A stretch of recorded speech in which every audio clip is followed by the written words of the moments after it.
Venray wint openingsduel. Nieuwe functie van Lierop.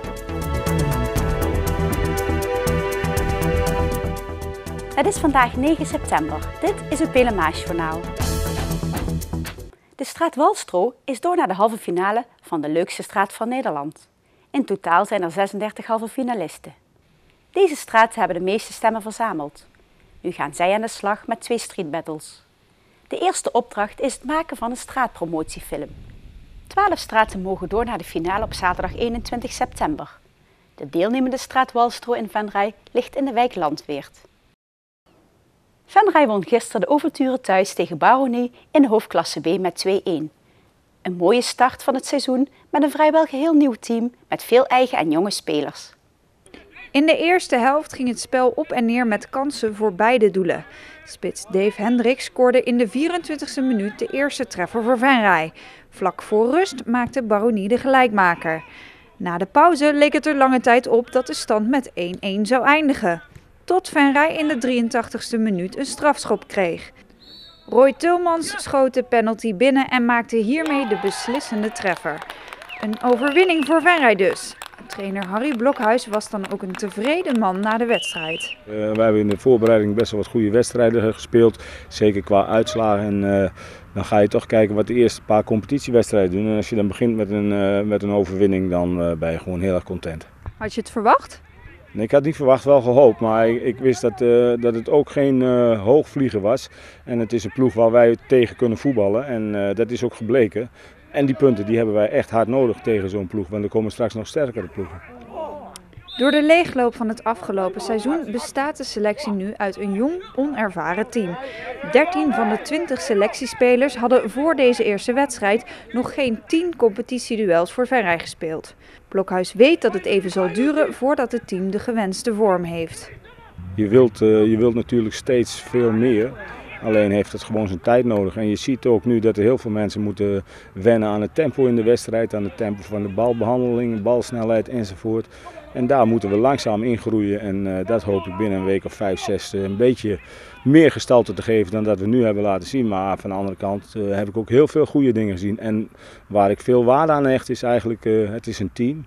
Ze strijden voor elkaar, ze werken voor elkaar en als je strijdend ten onder gaat, dan heb je krediet. Keeper Niels Niele is een van de oudste en ervaren spelers. Na een korte blessure stond hij gisteren tijdens de openingswedstrijd wel op het veld. De Venrayse keeper speelde een goede eerste helft. Niele is enthousiast over de nieuwe en jongere spelers. Nou, ik vind het wel leuk. Je merkt dat die jongens heel gedreven zijn en fanatiek op trainen. Niemand die verzaakt, niemand die iets laat lopen. En ja, ze willen allemaal heel graag. Dus die intentie is goed. En het voetballen, ja, dat komt vanzelf wel als die jongens zich zo blijven ontwikkelen. Maar ik vind het leuk. En jij zelf hebt even een korte blessure gehad. Had je daar vandaag nog last van? Nou ja, ik heb de afgelopen 2 weken wat minder getraind omdat ik gekneusde rib had. Een beetje last nog vandaag, maar goed, daar kunnen we ons wel overheen zetten. De openingswedstrijd werd goed bezocht. En natuurlijk stonden ook de vaste supporters weer aan de kant. En zij waren na afloop aangenaam verrast door de uitslag. Wat mag je van dit zo'n jong team eigenlijk verwachten?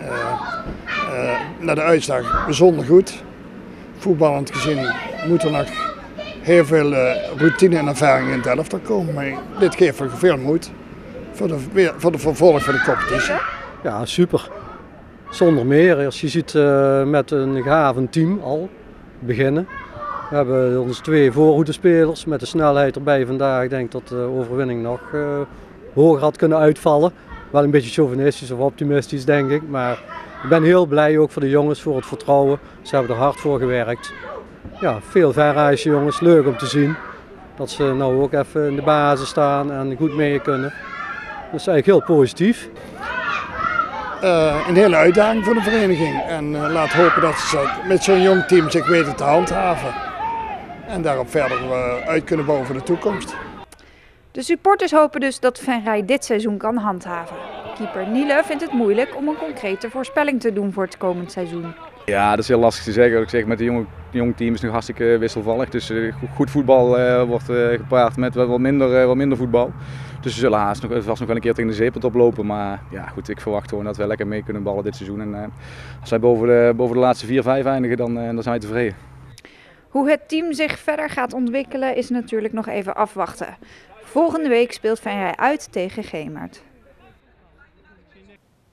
Patiënten met een acuut hartinfarct uit de regio Weert, Roermond, Venlo en Venray kunnen voortaan ten alle tijde met de ambulance dicht bij huis naar Vicurie locatie Venlo worden gebracht voor een dotterbehandeling.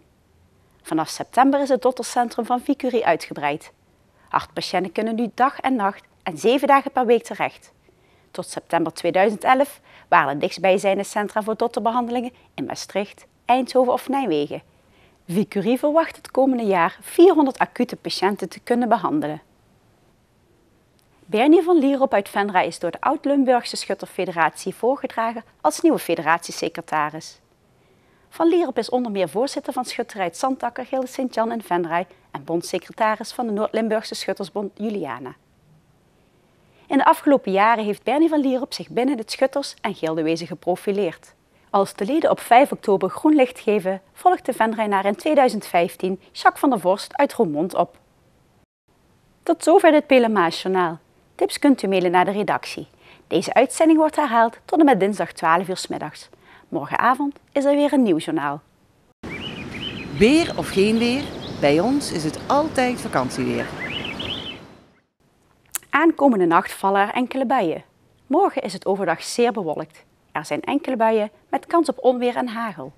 Later op de dag zijn er langere perioden met regen. Het wordt maximaal 16 graden. Ik wens u een prettige avond en heel graag tot morgen.